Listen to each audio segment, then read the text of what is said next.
헨리 포드의 평생 학습 철학. 12살, 꿈을 품게 되다. 깊은 밤, 집안에는 불길한 침묵이 내려앉아 있었습니다. 오랫동안 지병을 앓던 어머니가 갑자기 위독해진 것입니다. 아버지보다 먼저 헨리는 헛간으로 달려나가 말의 고삐를 움켜잡았습니다. 제발, 더 빨리. 그는 어둠 속을 뚫고 말을 몰아 이웃 도시까지 내달렸습니다. 춤이 턱끝까지 차올랐습니다.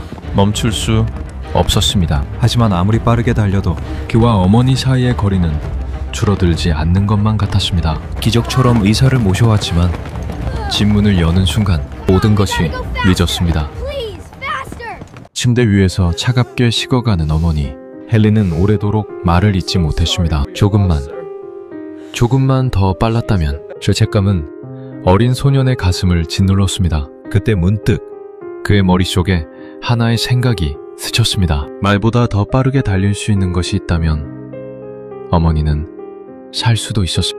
그날 이후 그는 한 가지 꿈을 품게 됩니다.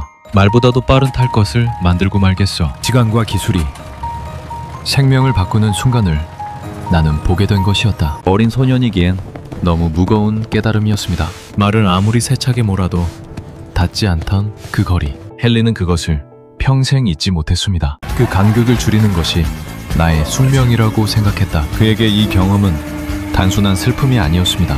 포기해버릴 억울함도 주저앉을 절망도 아니었습니다. 누군가 또다시 자신처럼 늦지 않도록 해야 한다는 확고한 결심이 되었습니다. 어머니에게 닿지 못했던 그 거리는 헨리 포드가 평생 마음속에서 되새긴 지워지지 않는 상처이자 세상을 바꿀 불꽃이 됩니다.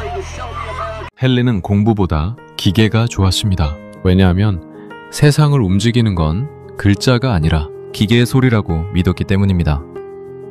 그에게 배움이란 교실에 앉아서 선생님의 말을 듣는 게 아니었습니다. 칠판 앞에서 공식을 외우는 것도 아니었죠. 그에게 배움은 문제 앞에 서는 것이었습니다. 작동하지 않는 기계를 보고 왜 안 될까? 라고 묻는 것. 실패를 반복하고 또다시 시도하는 것.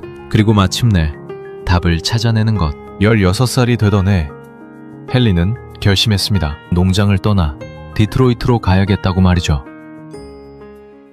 그곳에서 기계공 견습생이 되었습니다. 하루 10시간 이상 공장에서 일했습니다. 손은 기름때로 까맣게 물들었고 허리는 늘 아팠죠. 하지만 행복했습니다. 동료들은 말했습니다. 헨리는 기계를 고치는 게 아니라 기계와 대화를 한다. 그만큼 그는 남들과는 다르게 일에 깊이 빠져 있었죠. 연속된 실패. 그는 첫 자동차 엔진을 완성했습니다. 부엌 싱크대 위에서 만든 2기통 엔진이었습니다. 하지만 첫 시동에서 엔진이 폭발했습니다. 연기가 집안을 가득 채웠고 이웃들이 놀라 달려왔습니다. 아내 클라라는 불안한 눈으로 말했습니다. 여보, 이제 그만하면 안 될까요? 헨리는 그을린 얼굴로 놀라게 해서 정말 미안해요. 하지만 실패를 통해 또 한 가지를 배우게 되었어요. 다음엔 다른 방법을 시도해 볼게요. 미안해요. 이것이 헨리 포드의 배움이었습니다. 실패는 끝이 아니라 새로운 시작이었습니다. 에디슨과의 만남. 헨리의 재능은 결국 토머스 에디슨에게 닿았습니다. 포드는 에디슨 회사에 들어가 기술 책임자까지 올라갑니다. 낮에는 회사 일을 하고 밤에는 자기만의 가솔린 엔진을 연구했습니다. 그러던 어느 날 헨리는 자신의 가솔린 자동차 설계를 에디슨에게 설명할 기회를 얻습니다.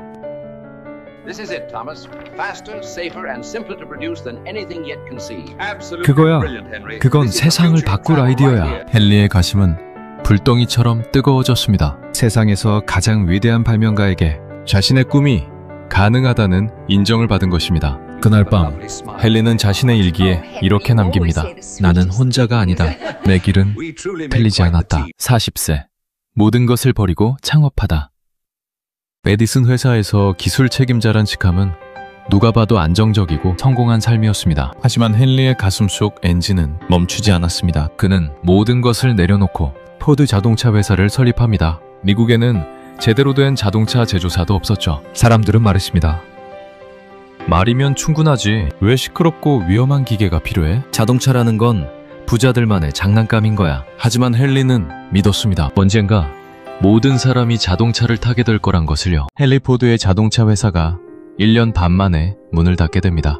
이유는 간단했습니다. 헨리는 완벽주의자였거든요. 차 한 대를 만드는데 너무 오랜 시간이 걸렸고 가격은 너무 비쌌습니다. 투자자들은 화를 냈습니다. 포드, 당신은 사업을 몰라도 너무 모르는 사람이오. 실패였습니다. 레이싱카 999. 사람들이 내 차를 믿지 않는다면 증명해 보이겠어. 그는 레이싱카를 만들었습니다. 999라는 이름의 괴물 같은 차였습니다. 80마력 엔진. 당시로선 상상할 수 없는 속도였죠. 미시건 주립 박람회 레이싱 대회. 헨리의 999가 챔피언 레이서 알렉산더 윈튼을 이겼습니다. 관중들은 열광했습니다. 신문은 헨리 포드를 속도의 마스터라고 불렀습니다. 명성을 얻은 헨리는 두 번째 회사를 세웁니다. 헨리 포드 컴퍼니. 하지만 이번에는 투자자들이 고급차를 만들고 싶어 했습니다. 부자들에게 비싸게 팔 수 있는 차 말이죠. 하지만 헨리는 반대했습니다. 나는 모든 사람을 위한 차를 만들고 싶습니다. 용부들도 살 수 있는 차를요. 투자자들은 그를 쫓아냈습니다. 자신의 이름이 붙은 회사에서 말이죠. 1903년 봄, 헨리 포드는 40살이었습니다. 두 번의 파산, 업계에서는 실패자로 낙인 찍혔습니다. 하지만 그는 이렇게 말했습니다. 자신이 가능하다고 생각하는 것보다 더 많은 것을 할 수 있는 인간은 없다. 내가 할 수 있다고 믿는다면 나는 할 수 있다. 세 번째 회사, 포드모터 컴퍼니. 이번에는 달랐습니다. 이번에는 자신의 방식대로 할 수 있었습니다. 투자금은 단 28,000달러, 12명의 직원으로 시작했습니다. 그리고 5년 후 그는 미국 역사상 가장 중요한 자동차를 만들어냅니다. T형, 포드의 탄생, 미국을 바꾼 혁명, 검은색, 단순한 디자인. 하지만 혁명적이었습니다. 가격 825달러. 당시 다른 자동차들이 2,000달러에서 4,000달러였던 것을 생각하면 실로 파격적인 가격이었습니다. 보통 사람들이 살 수 있는 가격이었죠. 헨리는 이렇게 말했습니다. 나는 말을 대체할 차를 만들었다. 이제 농부도, 교사도, 노동자도 자동차를 가질 수 있다. 미국 언론은 회의적이었습니다. 누가 그렇게 싼 차를 믿겠는가? 하지만 헨리는 틀리지 않았습니다. 변화. 첫 해 생산량 1607대, 1913년 17만 211대, 1920년 연간 100만 대 돌파. 미국 전역에 T형 포드가 깔렸습니다. 농장에서, 도시에서, 시골길에서 사람들은 신개념의 개인의 이동수단을 가지게 된 것입니다. 자동차의 시대가 시작되었습니다. 미국 역사가들은 이렇게 말합니다. T형 포드는 단순한 자동차가 아니라 그것은 미국 생활 방식의 혁명이었다고. 하지만 헨리는 여기서 멈추지 않았습니다. 여전히 배우고 있었습니다. 1913년 그는 공장을 돌아다니다가 멈춰섰습니다. 충연공들이 차 한 대를 만들기 위해 이리저리 움직이고 있었습니다. 왜 이렇게 비효율적이지? 그는 시카고 도축장을 방문했습니다. 컨베이어 벨트를 보고 깨달았습니다. 사람이 움직이는 게 아니라 제품이 움직이면 어떨까? 이동식 조립 라인, 세계 최초였습니다. 결과는 놀라웠습니다. 차 한 대 생산 시간이 12시간 28분에서 93분으로 단축, 8배 빠른 속도였습니다. 생산성 혁명이 일어난 것입니다.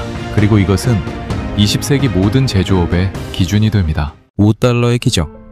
중산층을 만든 남자. 1914년 1월 5일 헨리 포드는 폭탄 선언을 합니다. 오늘부터 우리 공장 노동자들의 최저임금은 하루 5달러로 정한다. 그리고 근무 시간은 9시간에서 8시간으로 줄인다. 전국이 충격에 빠졌습니다. 당시 공장 노동자의 평균 임금은 하루 2.34달러였습니다. 헨리는 임금을 2배 이상 올린 것이었습니다. 기업가들은 분노했습니다. 포드가 미쳤다. 자본주의를 파괴하려는 거다. 월스트리트 저널은 경제 범죄라고 비난했습니다. 포드 공장 앞에 구직자들이 줄을 지어 서 있습니다.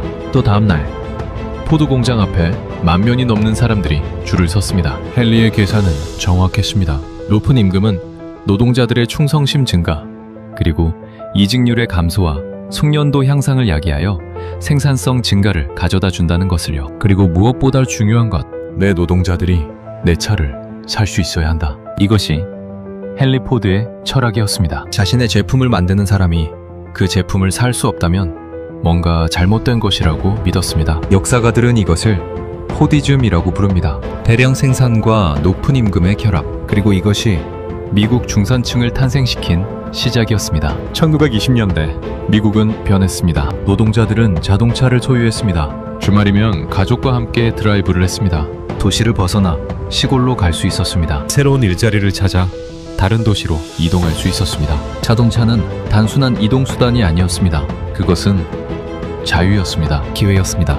미국의 꿈이었습니다. 그리고 그 중심에 헨리 포드가 있었습니다. 천공 이후에도 헨리 포드는 배움을 멈추지 않고 역사에 관심을 가지게 됩니다. 미국의 역사를 보존하기 위해 링컨 대통령의 변호사 시절의 사무실을 그대로 보존하고 에디슨의 실험실, 라이트 형제의 작업장을 옮겨왔습니다. 사람들이 물었습니다. 왜 자동차 사업가가 역사를 보존합니까? 그는 대답했습니다. 과거에서 배우지 않으면 미래를 만들 수 없습니다. 나는 여전히 배우는 중입니다. 1930년대 그는 농업 기술을 연구했으며 대두에서 플라스틱을 만드는 실험을 했습니다. 자동차 부품을 농산물로 만들 수 있을까? 그는 끊임없이 질문했죠. 그는 이렇게 말합니다. 배우기를 멈추는 사람은 늙어가는 게 아니다. 이미 늙은 것이다. 나는 죽는 날까지 학생이다. 그의 철학은 단순했습니다. 인생은 배움의 연속이다. 어제 배운 것이 오늘 나를 만들고 오늘 배운 것이 내일 나를 만든다. 당신이 할 수 있다고 생각하든 할 수 없다고 생각하든 당신이 옳다. 헨리 포드